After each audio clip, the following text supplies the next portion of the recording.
What's going on, guys? My name is RzoR here with another amazing Team Razor gameplay and commentary for you guys. Today we have a Call of Duty Advanced Warfare double DNA bomb by our good friend RzoRAddey. And as I've told you guys before, RzoRAddey is an amazing pub stomper. He puts out amazing videos on his channel, so I highly recommend that once you're done watching this video, you go check out his channel. His link will be down below in the description. So anyway, while RzoRAddey got this amazing gameplay, he was playing with one other friend, so he almost got a double DNA bomb solo, but not quite, but whatever. Also, when he was getting this gameplay, he was using the golden BAL-27, and yes, he has that gun golden. I bet he's probably got all the guns in Call of Duty Advanced Warfare golden since he is that great of a player. I mean, 2 DNA bombs in one game. I can't get one DNA bomb, Chem Strike, Moab, whatever. I can't get one of those in my entire life, and he goes ahead and drops 2 in a game. When he got this gameplay, he was also playing some Domination on the map Comeback. So again, guys, definitely go check out RzoRAddey. His link will be down in the description. Amazing Call of Duty player. So anyway, now let's get into today's commentary topic for you guys. So today, I'm going to be telling you guys the story about the time a kid faked a seizure in my class, and we all thought that he was actually having a seizure. He took that joke way too far. Let's get started with this commentary. So it was way back in the 6th grade. We were in English class, and the teacher had gotten off on one of those tangents. We've all had that teacher that just will tell random stories sometimes. So she's telling us the story about how at her old school, some kid had a seizure, and she was like in the class across the hall from the kid that was having the seizure, and she heard the teacher like screaming in the other class, so she runs over there, teacher's pointing at the kid's seizing in his chair, and she was able to keep everyone calm, call them paramedics, and the paramedics were able to come, the kid was alright. So that's obviously very good. I think she might have saved his life, because everyone else was just frozen with fear. But whatever, so she tells us the story, and everyone's like, oh, that's cool, she saved a life, and doesn't really think much of it. Like, of course it's great that someone saved a life, yeah. That's great, but no one else really does anything about it after the fact. Whereas this one kid, let's call him Bobby. That isn't his real name, by the way. But anyway, Bobby is in the back of the class, and he's thinking to himself, I'm gonna probably, this gives me a good idea. Because during the story, she described exactly what a seizure was, what happens during a seizure, and everything. So anyway, we start, she starts giving us a lecture on whatever book we were reading. I think we were reading, I don't even know. I think it was about, the Revolutionary War or something like that. But anyway, she starts giving us a lecture on, what the time period was like or whatever, and about 20 minutes goes by, and then all of a sudden, she stares into the back of the class. She's just quiet, and everyone kind of looks towards the back, and the kid, this kid named Bobby or Bob, whatever you want to call him, that isn't his real name. He's in the back of the classroom, and he's just kind of all shakily and tingly and stuff, and he's, starting to drool out of his nose, and it was just what is going on? We all kind of looked back there. She's like, all right, I need everyone to go out in the hallway. And it occurred to me, he was faking having a seizure. Well, at the time, I thought he was actually having a seizure. But I was thinking to myself, nowadays, I know that it was fake. So we figured out it was fake about a half hour later. So anyway, we all go out in the hallway. She gets everyone out in the hallway. And then, she goes back in the classroom. The nurse comes up. She goes in. And, the kid's, pretty much having a spaz attack. Because that's what a seizure effectively is.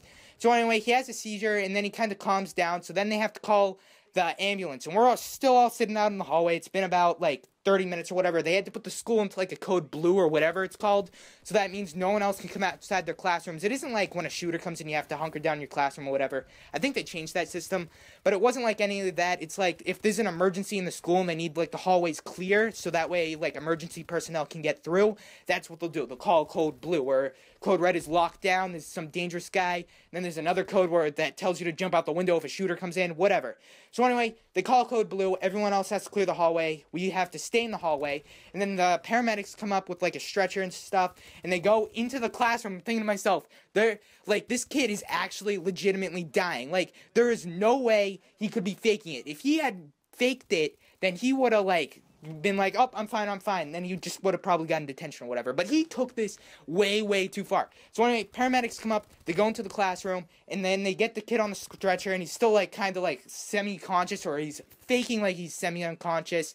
At the time, again, I thought this was real, and what he does is he's just sitting there and stuff, and they're like, alright, I'm gonna start an IV, and they get the needle out, and then all of a sudden, he's like, wait, I'm fine, and everyone's like, what, everyone's like, oh, come on, everyone was just kind of shocked by the fact that he, woke up, and he's like, I'm fine, I was faking the entire thing, and he just pretty much spilled the beans to the ambulance guys.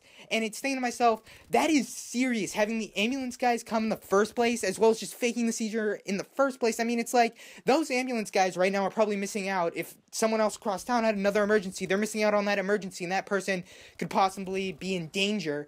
Whereas now they're helping out this kid who's having a fake seizure, and it's just like, come on, man, that isn't cool. So anyway, the kid's like, wait, I'm fine. Then the teacher is just pissed. The ambulance guys are pissed. And then, of course, she decides to take out the anger on the rest of the class. And she's like, guys, and then, like, paramedics came over and they started to explain to us the importance of not faking, like, having emergencies, I guess, and not prank dialing 911 and stuff like that. Well, of course, they didn't think the teacher prank dialed 911, but they said, don't give a fake reason for 911 to be called. It isn't cool. It was taken away from emergencies and stuff. And then, anyway, the kid got sent down to the principal's office. Quite honestly, I think he should have gone to the superintendent, because that took the paramedics away from possibly helping someone else out. And that's just, to me, that's not really cool. I mean, you can't take that joke too far like that.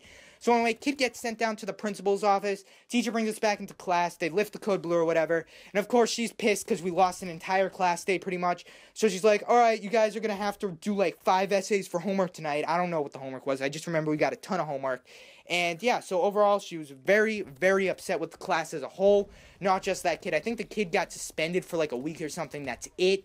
Which, to me, isn't that, like, big for what he did. And he wasn't even a bad kid, too. He was just, like, a kid who liked to play practical jokes. And he just took this one way too far. And after that, he didn't play any more jokes. No more pranks. No more nothing. So, that's good. At least he learned his lesson. So, anyway, guys, thank you so very much for watching this video today. Remember to leave a like for this amazing gameplay by our good friend RzoRAddey. Definitely go check out RzoRAddey. Link will be down below. And if you guys want to come subscribe to me because you enjoyed the commentary, my link is youtube.com/FPSArker. And also my link is down below in the description. And guys, I'm getting really, really close to 300 subscribers. So, if you guys could help get me there a little bit, that would be greatly appreciated. And remember to subscribe to Team RzoR if you haven't already. And I'll catch you all later. See ya.